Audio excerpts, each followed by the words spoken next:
Assalamualaikum warahmatullahi wabarakatuh. Saya Lisma Saktiani, calon guru penggerak Angkatan 9. Kali ini saya akan menyajikan aksi nyata budaya positif yang saya lakukan di sekolah saya. Selamat menyaksikan.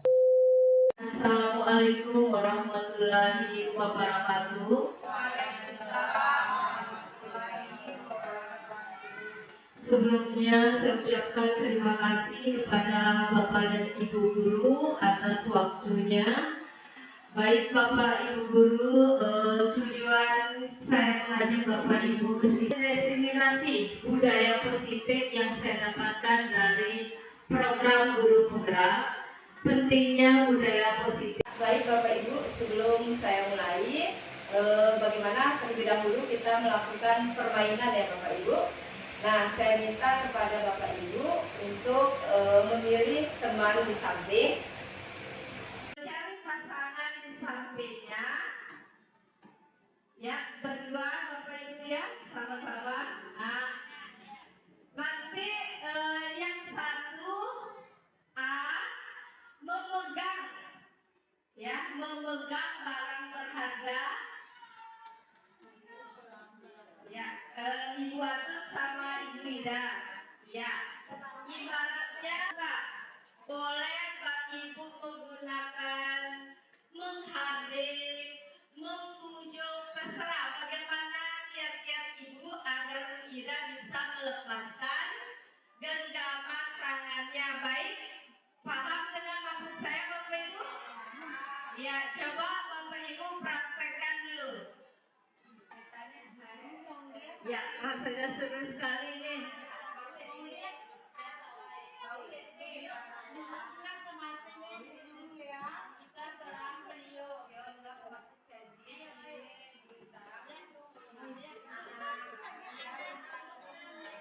Ya, bagaimana dengan usaha-usahanya agar lembaga genggaman karena temannya bisa dong, sudah? Oke, sudah temannya dengan apa kiat-kiat buat juga ya Bu, soalnya tadi pas saya dimulai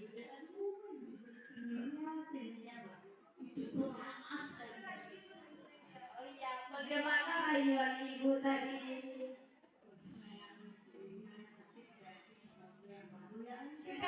Itu pun dibahas tahun lepas. Setelah dirayu-rayu baru. Iya, itu kiat dari Ibu Atut. Tepuk tangan dulu semua. Tadi Ibu Iwen gimana bisa dilepas sama Ibu Anti? Kontrol orang lain. Apakah kita bisa mengontrol orang lain? Bagaimana? Tidak bisa. Nah, sekarang kita akan melihat paradigma stimulus respon ya. Kita mencoba mengubah orang agar berpandangan sama dengan kita. Teori kontrolnya, kita berusaha memahami pandangan orang lain tentang dunia. Nah, perilaku buruk dilihat sebagai suatu kesalahan. Teori kontrolnya, semua perilaku itu memiliki tujuan. Orang lain bisa mengontrol saya. Teori kontrolnya, hanya Anda yang bisa mengontrol diri Anda sendiri. Benar begitu tadi Bapak Ibu? Iya. Saya bisa mengontrol orang lain. Nah, teori kontrolnya, paradigmanya, Anda itu tidak bisa mengontrol orang lain. Model berpikir menang kalah. Nah, seperti kejadian tadi, tidak ada yang menang, tidak ada yang kalah. Menang-menang ya, sama-sama. Baik Bapak Ibu, berikutnya saya akan menjelaskan tentang keyakinan kelas. Nilai kebajikan universal yang telah disepakati secara tersirat. Tujuannya apa? Untuk mewujudkan disiplin positif kepada anak yang kemudian akan menjadi budaya positif, di mana anak dapat menjalankan keyakinan kelas yang telah disepakati bersama tanpa adanya tekanan ya. Baik, Bapak Ibu. Dalam membuat keyakinan kelas kita harus memperhatikan model Y. Di situ terdengar. Nah, kata terdengar ini bisa jadi seperti ini. Kita berbagi tugas ya. Nah, kita berbagi tugas ya. Bisa juga terima kasih atas kerjasamanya, itu yang terdengar. Kalau yang terlihat di sini pada siswa kita misalnya antusias dan semangat. Terus perilaku berbuat baik dan berbagi. Di situ ada berperilaku. Bagaimana perilaku siswa kita? Misalnya sopan santun, saling menghargai. Nah, sikap hormat di sini kami meyakini bahwa sangat penting untuk menghormati semua orang dan barang milik orang lain. Bekerja, kami meyakini bahwa sangat penting untuk mengerjakan segala pekerjaan atau mengikuti kegiatan yang telah ditugaskan. Diterima dan dimiliki, kami meyakini bahwa sangat penting untuk merasa diterima pada suatu kelompok dan saling peduli satu dengan yang lain. Yang pertama, siswa menulis keyakinan yang mereka impikan, yang mereka inginkan. Kita tanyakan kepada siswa kita, apa yang kita inginkan di dalam kelas kita. Baik, guru dan siswa mengulas keyakinan yang tertulis. Kita ulas kembali selama siswa kita. Nah, untuk kiat-kiatnya bagaimana kita mendapatkan keyakinan atau impian kita, tentunya kita pancing ide-ide dari anak didik kita. Apa yang harus kita lakukan? Seperti itu. Yang ketiga, guru dan siswa memilah keyakinan kelas yang penting. Keyakinan yang sama kita satukan, ya. Mengubah keyakinan kelas menjadi kalimat positif. Nah, nanti saya jelaskan kalimat positif seperti apa. Mengecek dan menyepakati keyakinan kelas. Begitu keyakinan kelas sudah kita bungkus, nah kita minta siswa untuk membuat tanda tangan. Dibukukan tanda tangan sebagai tanda bahwa keyakinan itu telah disepakati bersama. Nah, di sini Bapak Ibu, coba Bapak Ibu lihat, di sini ada sebuah keyakinan. Ada yang bisa menjawab? Kata mana dari A, B, C ini yang merupakan keyakinan kelas? Nomor 2. Yang mana, Bu? Saling menyayangi. Kalau keyakinan kelas itu ada nilai-nilai kebajikan universal yang tercantum di dalamnya. Seperti begini, nilai universal ada kata saling apa, Bu? Saling menyayangi. Terus yang kedua ada apa? Semangat. Nah, kata semangat. Yang ada kalimat universalnya saling menyayangi. Ini merupakan keyakinan kelas, ya. Terus kami murid yang peduli. Kata peduli. Iya, termasuk keyakinan kelas. Kembalikan buku ke tempatnya. Berarti keyakinan nilai kebajikan apa itu yang diperoleh? Iya, disiplin bisa. Iya. Iya, tanggung jawab, benar sekali. Terus dilarang mengganggu orang lain. Sikap apa? Nilai kebajikan apa? Iya, sadar diri. Terus Saling menghargai. saling menghargai orang lain, benar sekali, saling menghormati orang lain. Hadir di sekolah 15 menit sebelum pembelajaran dimulai. Iya, benar sekali, disiplin, menghargai waktu, bisa. Terus menghargai orang lain juga, Bu, ya. Dengan kita datang cepat, kita menghargai guru kita, benar. Dilarang melakukan kekerasan. Nilai apa, Bu? Juga menghargai orang lain, menghormati orang lain, bisa. Dilarang menggunakan narkoba. Ayo, kesehatan atau keselamatan? Kesehatan dapat. Iya, benar sekali. Bergantian atau menunggu orang lain? Ya, kesabaran bisa. Iya, benar sekali. Menggunakan masker apa, Bu? Oh, benar sekali. Kesehatan bagi diri kita sendiri, juga keselamatan bagi orang lain. Mantap sekali, Bu. Jangan terlari di kelas atau koridor. Keselamatan. Apalagi, Bu? Keselamatan, ya. Iya, menghargai orang lain juga di situ, ya. Baik. Bentuk program kebajikan atau apresiasi Dalam memberikan apresiasi atau pengakuan perlu diingat beberapa hal. Yang pertama, beri pengakuan secara khusus. Yang kedua, beri pengakuan secara pribadi. Yang ketiga, beri pengakuan kepada semua murid secara bergantian. Yang keempat, beri pengakuan secara konsisten. Dan yang terakhir, fokus pada proses. Untuk diketahui Bapak Ibu Guru bahwa contoh pengakuan atau apresiasi dari kebajikan itu, pembukanya kemarin saya perhatikan nilai kebajikannya, rasa empatimu besar sekali. Situasi pada saat menolong murid baru di kelas kita. Yang kedua, pembukanya saya menghargai nilai kebajikan di situ yaitu sikap peduli, kepedulian. Situasinya pada saat kamu membantu teman-temanmu di tugas kelompok. Pembuka, terima kasih untuk nilai kebajikannya di situ, rasa tanggung jawabmu. Situasi pada saat kamu memungut kertas-kertas yang berserakan di lantai. Tentang 5 posisi kontrol. 5 posisi kontrol yang kita miliki sebagai guru, ada namanya penghukum. Yang kedua, membuat orang merasa bersalah. Yang ketiga, posisi teman. Yang keempat, posisi pemantau. Dan kelima, posisi manajer. Nah, saya jelaskan Bu ya, posisi penghukum. Kita seringkali mengatakan seperti ini. Kalau kamu tidak melakukannya, awas rasakan. Itu namanya penghukum. Membuat orang merasa bersalah. Ayo nak dikerjakan, nanti ibu dimarahin bapak kepala sekolah.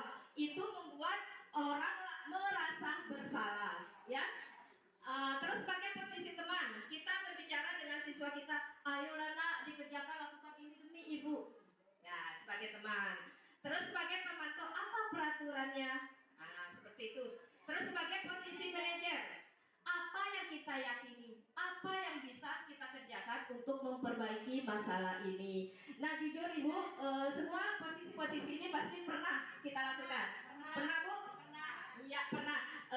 Kalau lebih baiknya posisi mana bagi ibu yang harus kita terapkan? Teman manajer. Sebagai teman bisa. Ya? Iya benar sekali, sebagai manajer. Luar biasa ibu-ibu ya.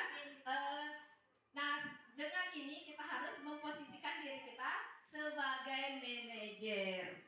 Nah, coba lihat pernyataan ini. Saya kecewa sekali dengan kamu, itu membuat anak merasa bersalah. Kamu tidak pernah melakukannya, itu posisi penghukum. Kamu tidak pernah benar melakukannya. Nah, ayolah lakukan demi ibu, itu posisi teman. Apakah kamu mau mendapatkan stiker bintang hari ini, itu posisi pemantau. Bagaimana kamu bisa menyelesaikan masalah ini, itu posisi manajer. Kamu selalu yang paling terakhir, itu penghukum. Hindari Bapak Ibu ya, kita melakukan posisi penghukum. Ini sudah cukup. Mungkin ada pertanyaan dari Bapak dan Ibu guru yang masih belum jelas tentang pemaparan saya hari ini. Oh ya Bu. Misalnya kalau kita di kelas pasti saja kami datang sekolah. Itu contoh dari penghukum ya atau apa? Ya, itu membuat rasa bersalah pada anak itu. Ya. Terima kasih. Ya. Ada yang lain Bu? Ya, maaf ya, ada pertanyaan. Ketika anak melakukan hal yang mungkin kita anggap tidak sesuai dengan satu tertib, apa yang harus kita lakukan sebagai manajer? Ya, sebagai manajer, kita memposisikan diri kita sebagai manajer. Kita ajak anak kita berbicara baik-baik dengan anak kita. Jangan lupa Ibu, tadi nilai-nilai kebijakan universal itu harus ya kita terapkan. Kita mengungkapkan dengan bahasa-bahasa yang positif agar anak itu bisa menerima ya. Kalau kita menasehati dengan cara yang keras, mungkin anak tidak akan bisa menerima. Itu akan menjadi ketakutan bagi si anak, hanya bersifat sementara karena tidak dalam intrinsiknya dalam diri anak tersebut. Nilai kebajikan universal yang telah disepakati secara tersirat. Tujuannya apa? Untuk mewujudkan disiplin positif kepada anak yang kemudian akan menjadi budaya positif, di mana anak dapat menjalankan keyakinan kelas yang telah disepakati bersama. Bapak Ibu. Yang pertama, siswa menulis keyakinan yang mereka impikan, yang mereka inginkan. Kita tanyakan kepada siswa kita, apa yang kita inginkan di dalam kelas kita. Baik, guru dan siswa mengulas keyakinan yang tertulis. Kita ulas kembali selama siswa kita. Nah, untuk kiat-kiatnya bagaimana kita mendapatkan keyakinan atau impian kita, tentunya kita pancing ide-ide dari anak didik kita. Apa yang harus kita lakukan seperti itu. Yang ketiga, guru dan siswa memilah keyakinan kelas yang penting. Keyakinan yang sama kita satukan, ya. Mengubah keyakinan kelas menjadi kalimat positif. Nah, nanti saya jelaskan kalimat positif seperti apa. Mengecek dan menyepakati keyakinan kelas. Begitu keyakinan kelas sudah kita bungkus, nah kita minta siswa untuk membuat tanda tangan. Dibubuhkan tanda tangan sebagai tanda bahwa keyakinan itu telah disepakati bersama. Nah, di sini Bapak Ibu, coba Bapak Ibu lihat, di sini ada sebuah keyakinan. Ada yang bisa menjawab? Kata mana dari A, B, C ini yang merupakan keyakinan kelas? Nomor 2. Yang mana, Bu? Saling menyayangi.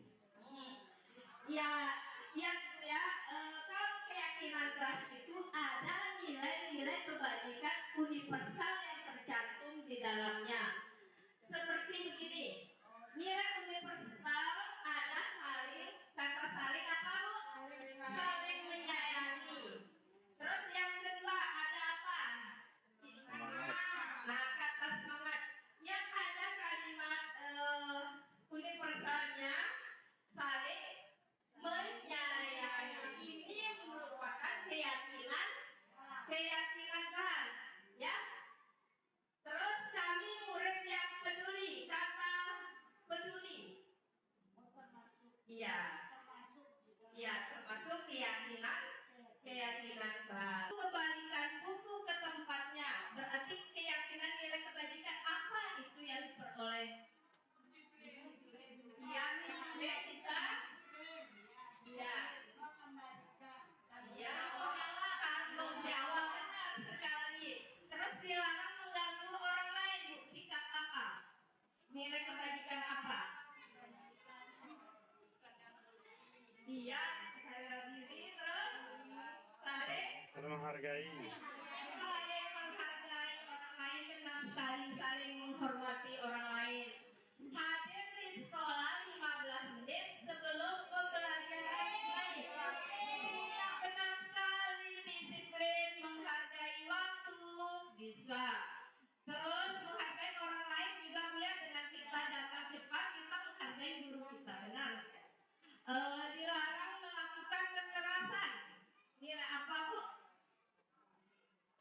Juga menghargai orang lain, menghormati orang lain bisa. Dilarang menggunakan narkoba. Ayo, kesehatan apa keselamatan? Kesehatan dapat. Iya, benar sekali. Bergantian atau menunggu orang lain. Ya, kesabaran bisa.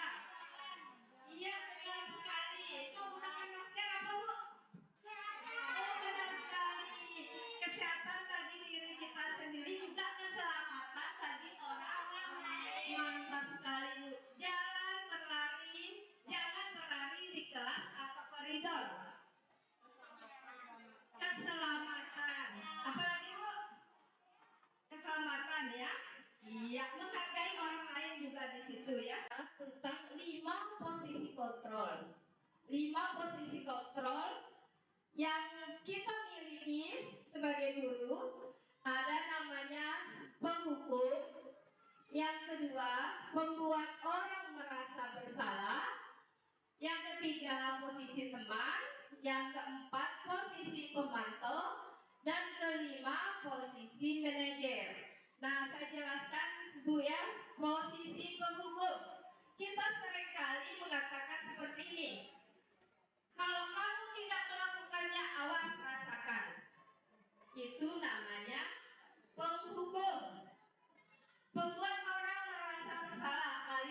dikerjakan, nanti ibu dimarahin bapak kepala sekolah.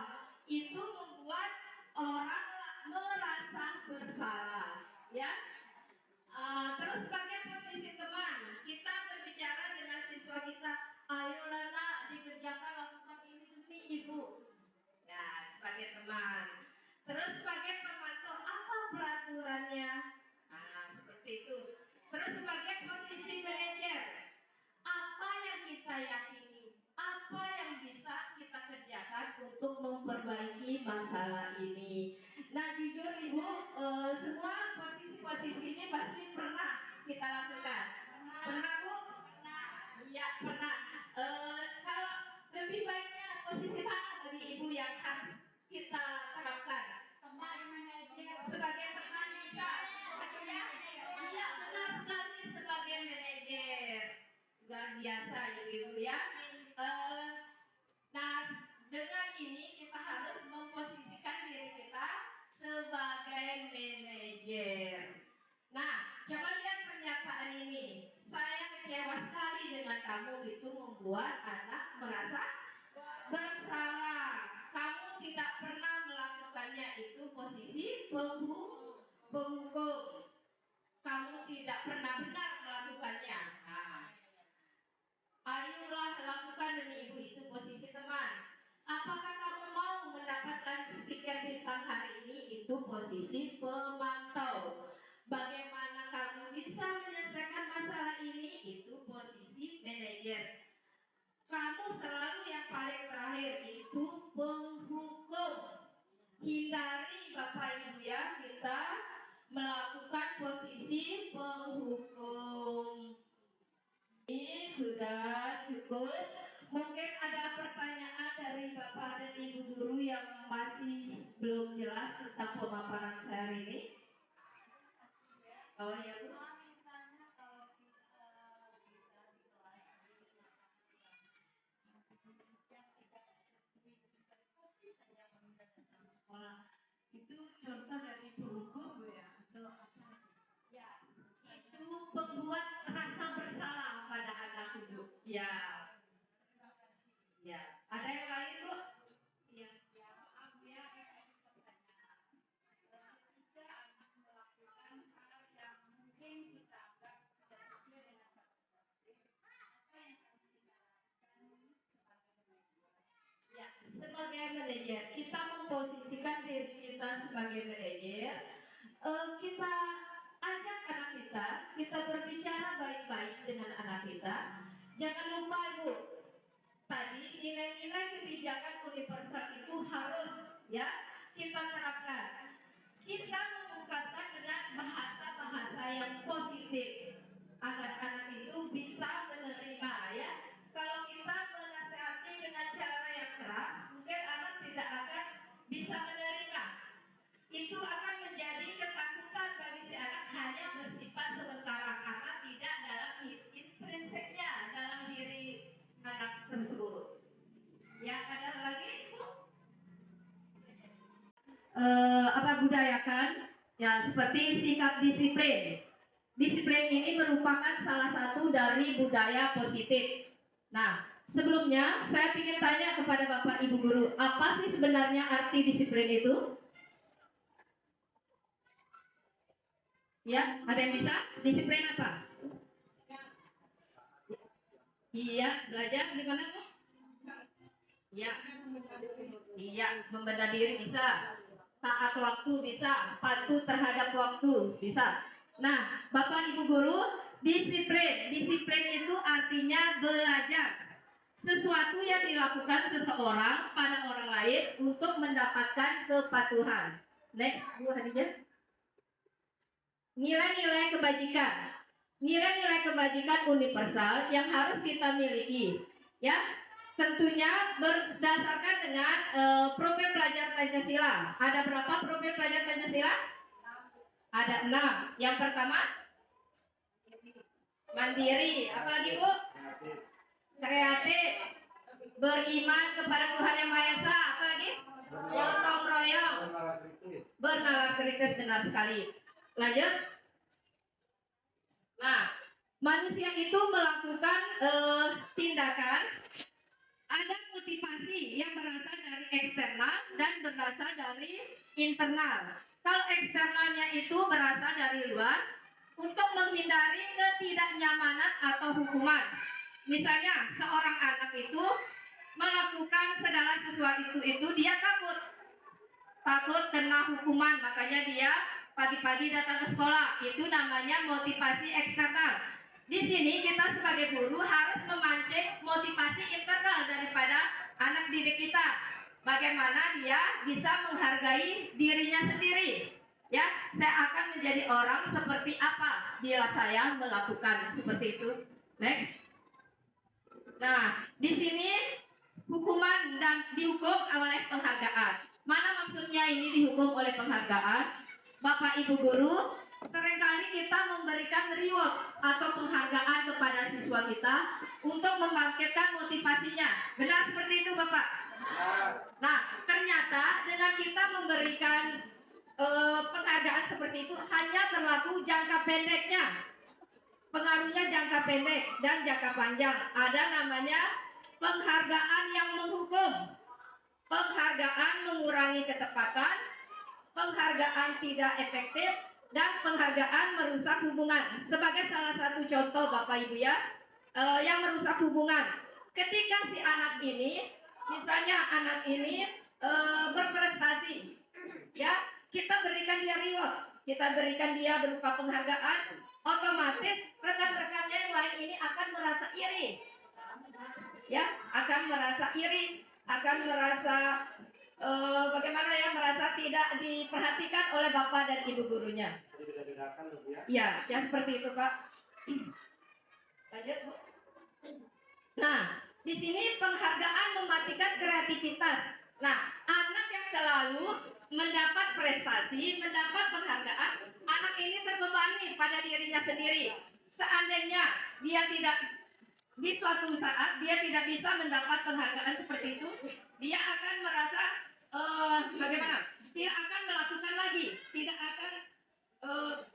tidak bisa berprestasi, dia akan merasa dirinya tidak Bu, dibandingkan teman-temannya, dia merasa menyesal karena tidak bisa mendapat prestasi kembali.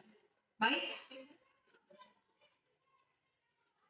Nah, tindakan pendisiplinan dengan melakukan hukuman atau memberikan imbalan bisa disebut motivasi eksternal. Ya Ibu ya. Barangkali dengan hukuman, imbalan siswa memang akan menjadi patuh, tapi kepatuhan itu hanya bersifat sementara. Baik.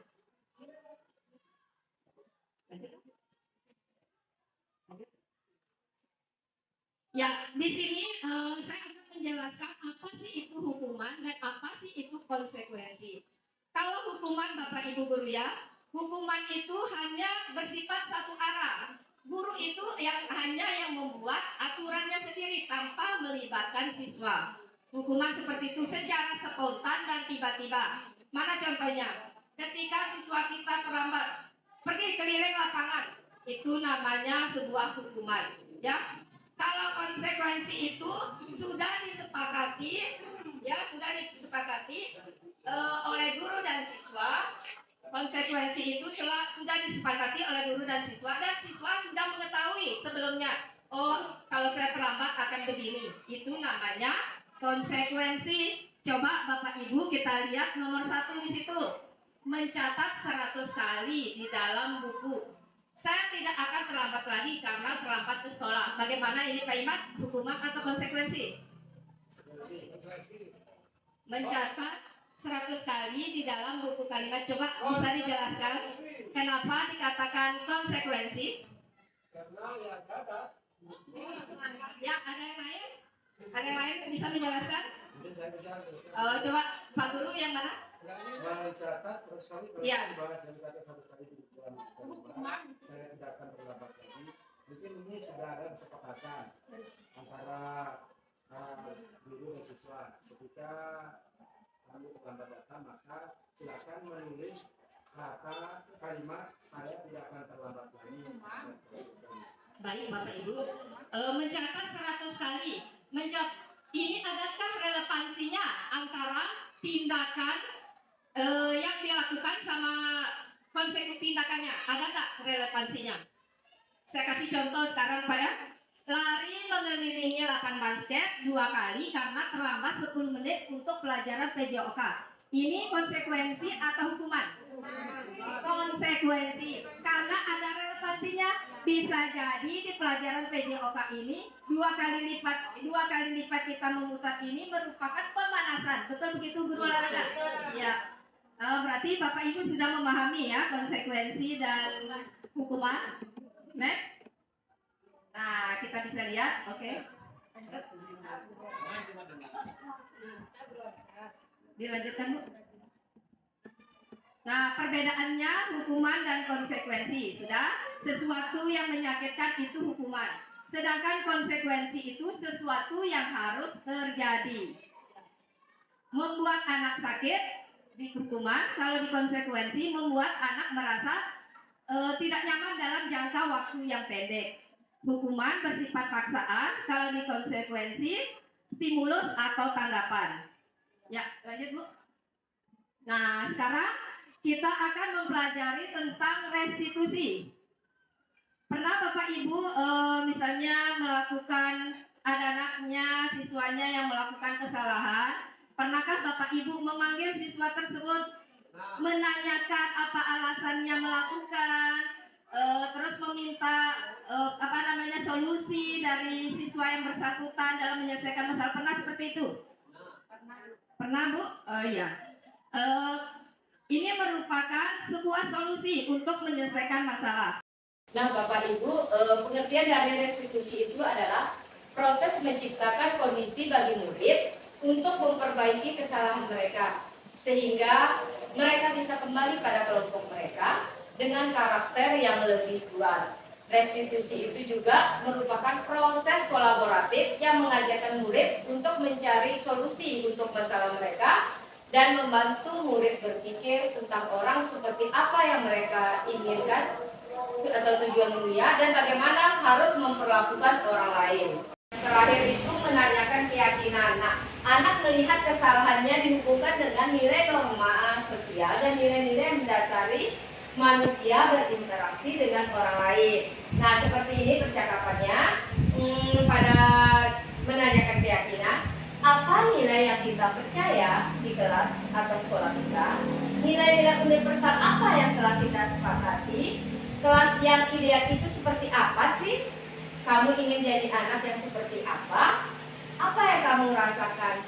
Ketika kamu melakukan itu, kamu menjadi orang yang seperti apa? Nah, itu merupakan pertanyaan dari menanyakan keyakinan. Yang kedua itu namanya validasi kebutuhan, di mana validasi kebutuhan ini membantu murid untuk mengenali basic atau kebutuhan dasar yang ingin dipenuhi ketika melakukan kesalahan itu. Nah, guru berkata, kamu bisa saja melakukan hal yang lebih buruk, tapi kamu tidak melakukannya. Kamu pasti punya alasan mengapa melakukannya. Apa yang penting bagi kamu? Kamu boleh tetap berusaha menjaga sikap itu, tapi tambahkan sikap yang lain yang baru. Maukah kamu belajar cara lain untuk mendapatkan yang kamu butuhkan tanpa harus memukul misalnya? Apakah kamu bisa melakukan dengan baik besok pagi? Nah, seperti itu. Menstabilkan identitas. Pengertian dari menstabilkan identitas adalah untuk membuat anak yang merasa gagal karena berbuat salah menjadi positif terhadap dirinya. Nah, guru berkata seperti demikian. Berbuat salah itu hal yang manusiawi. Tidak ada manusia yang sempurna. Bapak Ibu juga pernah berbuat salah. Kita pasti bisa menyelesaikan permasalahan ini. Bapak Ibu tidak tertarik untuk mencari tahu siapa yang benar dan siapa yang salah. Bapak Ibu lebih tertarik untuk menyelesaikan masalah. Kalau kamu menyalahkan dirimu sendiri terus-menerus, apakah kamu bersikap baik pada dirimu sendiri? Nah, ada pun 9 ciri restitusi. Yang pertama, bukan untuk menebus kesalahan, namun untuk belajar dari kesalahan. Yang kedua, memperbaiki hubungan. Yang ketiga, merupakan tawaran, bukan paksaan. Dan yang keempat, restitusi itu menuntut untuk melihat ke dalam diri. Yang kelima, restitusi mencari kebutuhan dasar yang mendasari tindakan. Yang keenam,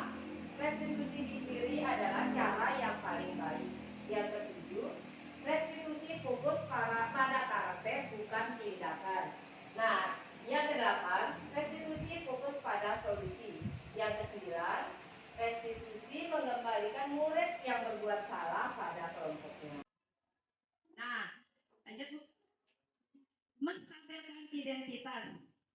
Nah, kalau siswa kita telah melakukan kesalahan, kita sebagai guru panggil dulu siswa kita. Kita berikan dia sebuah semangat di situ bahwa manusia itu semua pasti pernah melakukan kesalahan. Begitu juga dengan ibu guru.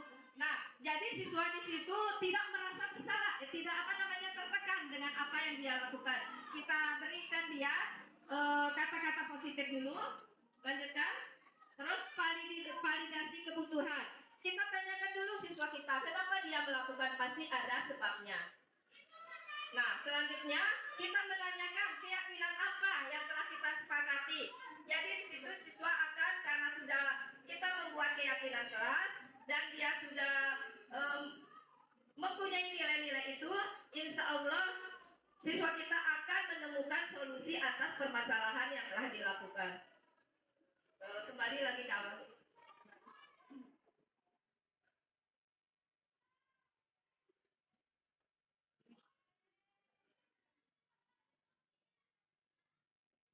Ya, Bapak Ibu, anak-anak kita itu kita harus memperhatikan bahwa manusia itu memiliki kebutuhan dasar.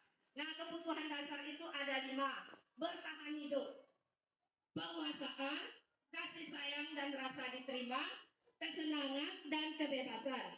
Nah, misalnya ada kasus anak yang tidak membawa makanan, dia mengambil punya temannya. Ya, oke Bapak, maaf suara saya serak karena kebanyakan minum es. Ya, di sini ada nilai-nilai yang harus kita tahu bahwa anak itu, siapa tahu anak itu tidak membawa bekalnya, ya. Di situ dia ingin diperhatikan, bertahan hidup. Dia mengambil punya temannya, mungkin dia punya alasan dirinya untuk bertahan hidup, ya. Di situ ada nilai kesenangan. Anak itu mungkin melakukan dengan mengambil punya temannya, berarti anak ini memerlukan dengan melihat temannya nangis, atau mungkin anak ini, jiwanya anak ini senang melihat temannya apabila disakiti. Kita harus tahu kebutuhan dasar manusia itu ada berapa. Ya, Bapak Ibu, kita lihat dari jawaban dia, anak-anak kita, pasti mereka mempunyai alasan melakukan perbuatan itu.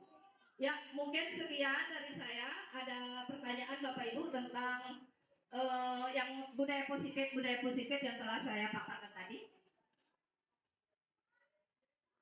Sedikit Bu. Oh iya Pak. Semacam refleksi tadi, pengetahuan baru dari saya. Iya. Telah diberikan. Ini Pak.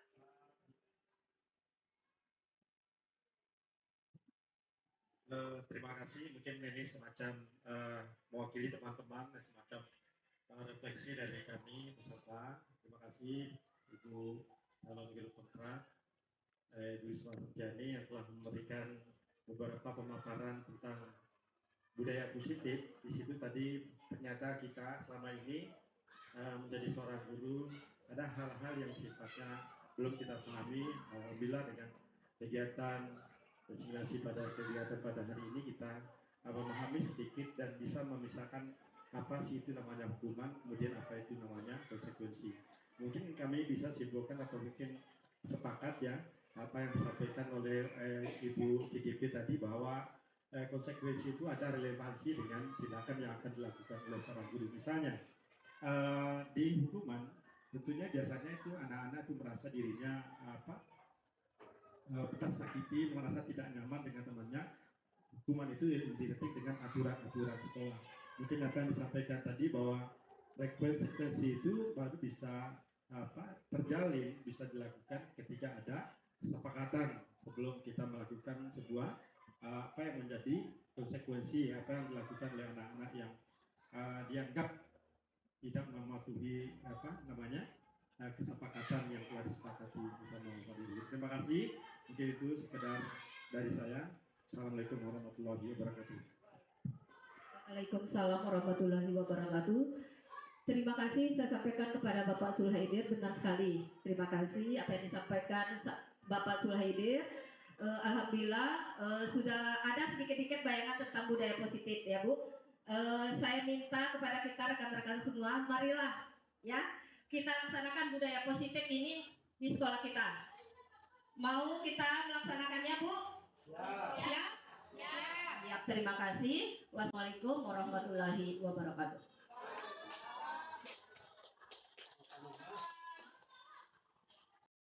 Sekian pemaparan dari saya. Semoga bermanfaat. Salam bahagia. Salam guru penggerak, tergerak, bergerak, dan menggerakkan. Assalamualaikum warahmatullahi wabarakatuh.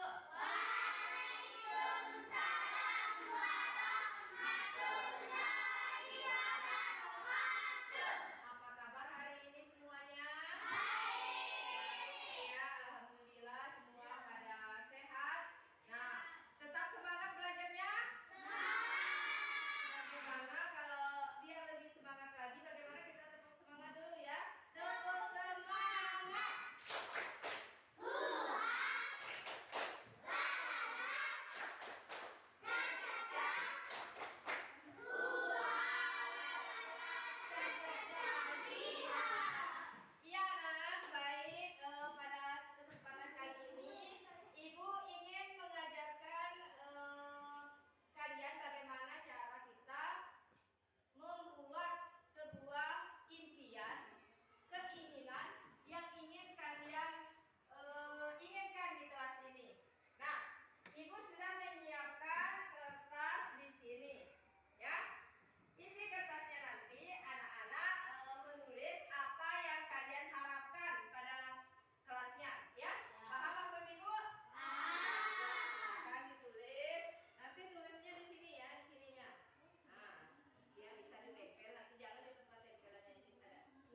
Nah,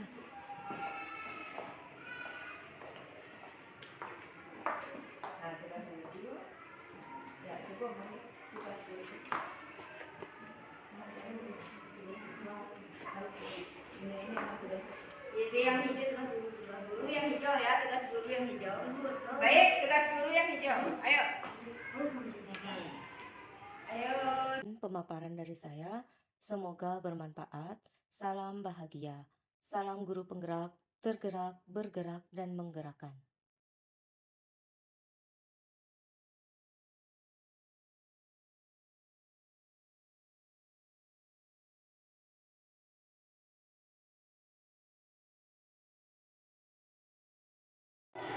Assalamualaikum warahmatullahi wabarakatuh. Saya Sarapudin SPD, Palaihdin Satumpang, sangat mendukung kedua calon guru penggerak yang ada di sekolah, Ibu Risma, Ibu Hariza. Praktek baik yang dilakukan membawa perubahan positif bagi sekolah dan menginspirasi rekan guru dalam memotivasi siswa membiasakan diri menerapkan budaya positif. Terima kasih. Wassalamualaikum warahmatullahi wabarakatuh.